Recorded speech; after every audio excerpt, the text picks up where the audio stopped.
நீ கொஞ்சம் பின்னாடி வேணா போய் சரியா இருக்குமா? பின்னாடி வேணா போங்கண்ணா, இது கல் தெரியணும்ல.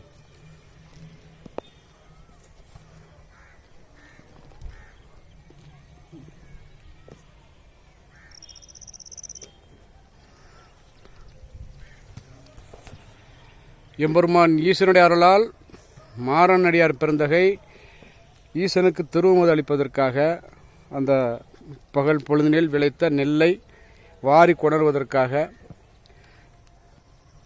அந்த இரவு வேளையிலே மழையிலும் கடுமையான இருட்டான சூழ்நிலையிலும் மின்னல் வெட்டி கொண்டு அந்த நேரத்திலே வந்து இந்த திருவயலில்தான் திருவுமுது படைத்தார்கள். அதற்கான கல்வெட்டு இளையான்குடி ஸ்ரீ மாரநாயனார் முளைவாரி அமுதளித்த